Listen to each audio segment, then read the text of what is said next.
Hello and welcome to haQ. My name is Jakob, I'm your host, and you're watching a haQ episode. This is my top 10 music app list, and it's gonna be featuring apps that came out during 2016. Now, it wasn't easy making this list, never really is making any type of top list, and certainly not this year, because there were a lot of good apps that came out. But I decided to pick and choose among those that I use often, like a lot, and also apps that are featured on my channel. The order of which I'm going to be presenting these apps are in release dates, so I'm not going from the best app to the worst app or anything like that. And first up is Frekvens. It's an FX app made by REDSHRIKE. He's made a lot of cool apps, and they all have this really peculiar graphical user interface that kind of makes you want to explore the app, because it's not really apparent what the functions do. What I like most about Frekvens is that it's so broad in its range of sound sculpting. I've got 2 videos on my channel featuring Frequence, and you'll be able to find the links down in the description together with an app link. One of the most fun thing I've done with Frequence is actually make these speak and spell type of sound, because I love processing vocals a lot, and Frequence is perfect for that. And if you happen to own Frequence but haven't updated it, or if you decide to get it, the first preset in there is actually a haQ speak and spell. 1, 2, 3, speak and spell. Speak and spell. Hello. Next up is iSPARK by Arturia, and I really love this one. It's a drum machine and it's sample player based, so it's like an MPC, but not really. Now, it does lack a bit because there isn't any type of synthesis in it, and it would have been nice adding a synth engine to stack up with the stacking of the samples, because you can stack up to 6 samples on the same pad with iSPARK. I've featured iSPARK several times on my channels, and you can find all of those videos, well, all of the links to those videos in the description together with an app link for iSPARK. The most fun I've had with iSPARK is using it together with my iRig pads controller. So that's what I recommend. Use iSPARK with a pad controller. And even though iSPARK doesn't have any type of synth modeling, since you can stack up 6 samples on top of each other, you can really create some interesting drum kits.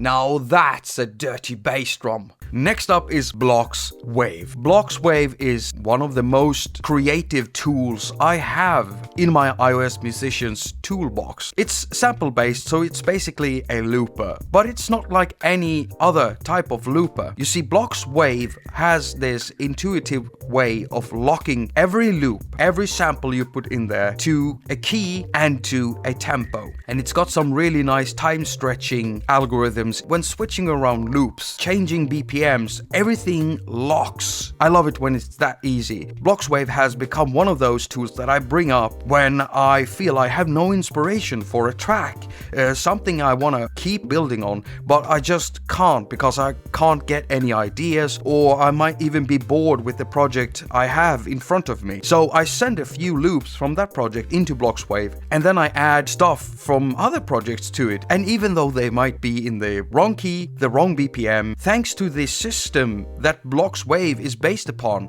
I can now make these different parts from different projects fit together, and that way also find new inspiration for a project gone stale. Sweet iOS sound. This is my iOS sound.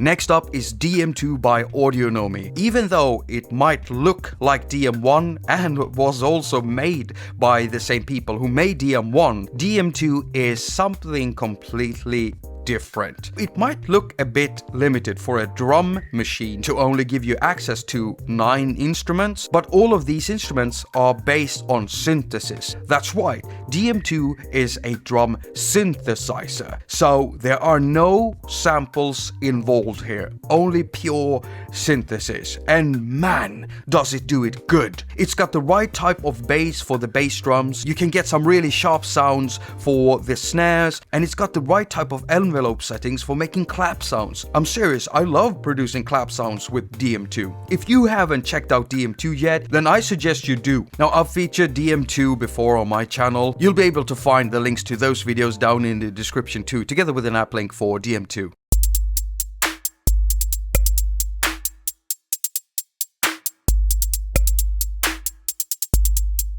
Next up is Kamata. Now, I know Kamata isn't a standalone app in any way. It belongs to Korg Gadget, and you have to purchase it as an in-app purchase. But I don't care. This is my list, and I want to put it there. Now, Kamata is a retro game-inspired synthesizer, so it sounds very chiptune, but it can actually create a wide range of sounds. If any of you musicians watching this now are gamers at heart, I think that you would love Kamata. Right, so I made a full guide and walkthrough, and you'll be able to find the link to that video down in the description, together with an app link for Korg Gadget, because as I said, you have to have Gadget to use Kamata. Next up is Phonem by Wolfgang Paul. Now, what Wolfgang has done with Phonem, simply amazing. It's an incredibly deep voice synthesizer, and don't take that lightly. The level of control in Phonem is overwhelming, and it can feel so very, very daunting opening up Phonem for the first time, trying to figure out what everything does. And there is a lot to learn if you want to master Phonem. But if you want a synthesizer that can synthesize some proper vocal sounds, then Phonem does it like no other app on the market. It's really unique, and I quite like it for its complexity, because I've never had a synthesizer with this level of control. So for those of you who want something to really sink their teeth in, then Phonem is for you. You'll be able to find a link to the video that I made of Phonem down in the description, together with an app link for Phonem.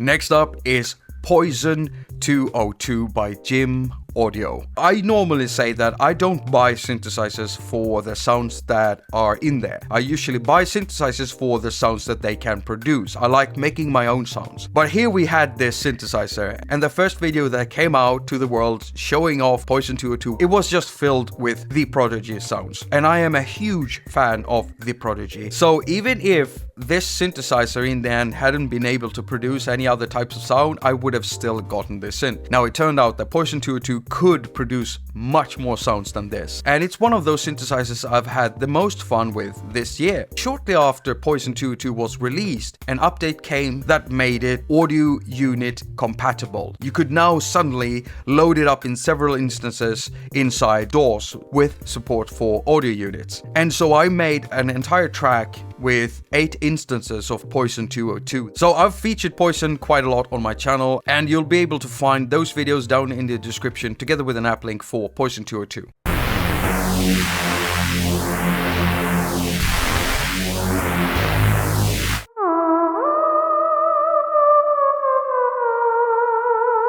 Next up is Addictive Pro by Virsyn. Now, Virsyn has been a favorite developer of mine for forever, it seems. Well, at least in app years. I've been an iOS musician for almost 4 years, and one of the first apps I got was Virsyn's iVoxel, which is a vocal processor. But Virsyn has also made quite a few synthesizers too, and Addictive Pro is one of them, and it sounds absolutely brilliant. I've only featured Addictive Pro in one video before, and in it I'm producing an organ sound. Now, Addictive Pro is very broad in the types of sounds it can produce, so it doesn't only produce organ sounds. And what I like most about this synth is the way you interact with it. And I'm talking about this view. It's got the same view as one of their other synthesizers, Microterra, and I like sculpting my sounds like this. If you look in the description, you'll find a link to the video that I made with Addictive Pro, and also an app link.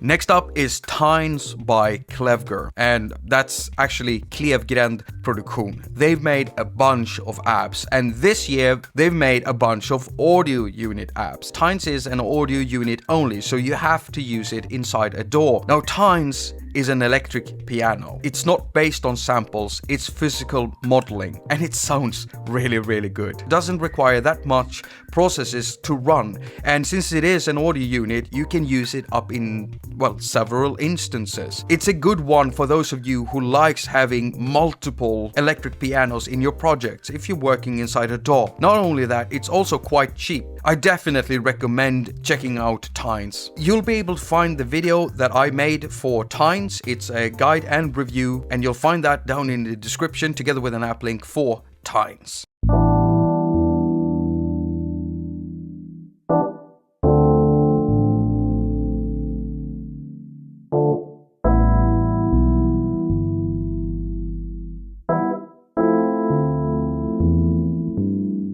Last on our list is REDSHRIKE by iSPARK, who also made Laplace, Mersenne, and one of my most favorite synthesizers, Argon synth. And that synth is ancient in app years. REDSHRIKE is very much like Argon in the way that it's easy to tweak. It's got a side-scrollable interface, it's made for iPhone, and it's got a powerful engine in there. Oh, and it's also quite cheap. Thanks to the resonator inside REDSHRIKE, this synthesizer has more to offer than what meets the eye. And oh, the delay has that same settings that Laplace has in its delay settings, so you can modulate the delay tail. I made a full guide and review of this synthesizer, and you'll be able to find that video down in the description together with an app link for REDSHRIKE.